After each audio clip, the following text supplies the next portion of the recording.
Hello everyone, welcome to mind boosting classes. इस video में हम क्लास 7 इन एलियन हैंड जो आपकी बुक है उससे chapter 5 Golu grows and nose के क्वेश्चन आंसर्स देखने वाले हैं। तो क्वेश्चन नंबर 1 से स्टार्ट करेंगे, जिसमें है home does Golu ask why don't you ever fly like other birds. तो गोलू ने किससे पूछा था कि तुम दूसरे बर्ड्स की तरह उड़ क्यों नहीं पाते। तो आंसर में हो जाएगा Golu asked the ostrich why it never flu like other birds. तो गोलू ने ऑस्ट्रिच से ये पूछा था कि तुम दूसरे बर्ड्स की तरह क्यों नहीं उड़ पाते। क्वेश्चन सेकंड में गोलू की which uncle of Golu had red eyes. तो गोलू की किस अंकल की रेड आईज थी। तो hippopotamus was the uncle who had red eyes. तो हिप्पोपोटामस ही वो अंकल थे जिनकी रेड आईज थी। क्वेश्चन 3 में Golu's relative do not answer his questions because.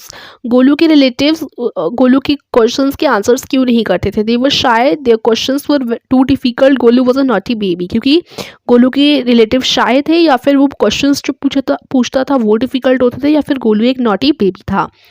तो आप सेकंड पे टिक लगाएंगे क्योंकि उसके क्वेश्चंस बहुत अतरंगी टाइप होते थे और बहुत डिफिकल्ट भी होते थे।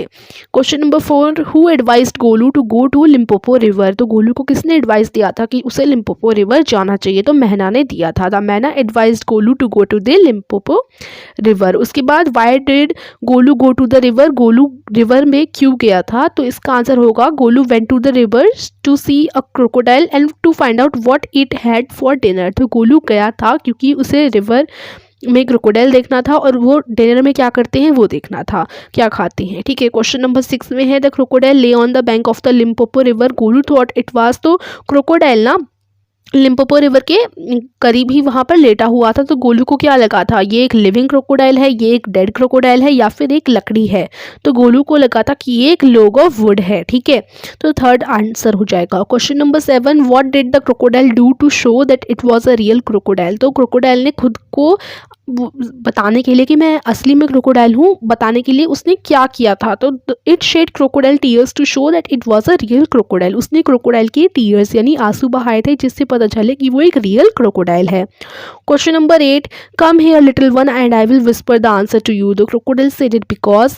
तो क्रोकोडाइल ने गोलू से ऐसा क्यों कहा था कि तुम मेरे करीब आओ, मैं तुम्हें फिर कानों में जवाब दूंगा, तुम मेरे थोड़े पास आओ, मैं तुम्हें बताऊंगा कि मैं क्या खाता हूँ डिनर में। और उसने ऐसा उसे पास आने के लिए क्यों बोला था, क्योंकि वो खड़ा नहीं हो पाता था, या फिर वो गोलू को खाना चाहता था, या फिर गोलू कुछ सुन नहीं पा रहा था, गोलू डीफ था। तो देखो इसका आंसर हो जाएगा क्योंकि वो गोलू को खाना चाहता था। सेकेंड, क्योंकि उसका डिनर वो सोच रहा था कि मैं अपना डिनर ही इस छोटे से एलिफेंट को बनाऊंगा। Who helped Golu on the bank of the river. River के बैंक पे गोलू की किसने मदद की थी। तो जो पाइथन था उसने गोलू की मदद की थी। तो आंसर होगा the Python helped Golu on the bank of the river. Question number 10 में आपको 2-3 चीज़ें बतानी है जो कि एक एनिमल अपने ट्रंक से कर सकते हैं एंड 2 ही कैन नॉट। तो जो एक एलिफेंट है वो अपनी सूंड से, ट्रंक से 2 चीज़ें क्या कर सकता है और ऐसी चीज़ें कि वो नहीं कर सकता अपनी ट्रंक से। तो देखो then elephant can lift his food with trunk. Bananas हो गए और जो खाने होते हैं जो एलिफेंट्स खाते हैं वो अपनी सूंड से उसे उठा सकते हैं। He can also pour water on himself with the help of the trunk. Elephants पानी भी अपनी ट्रंक से खुद के ऊपर डाल सकते हैं। अब वो अपनी ट्रंक से क्या क्या नहीं कर सकते। He can not scratch himself with his trunk. वो अपनी आप को स्क्रैच नहीं कर सकता अपनी ट्रंक से। He also can not eat his food with his trunk. वो अपनी ट्रंक से खाना खा नहीं सकता, सिर्फ लिफ्ट कर सकता है। तो ये इसके आंसर्स हो जाएंगे।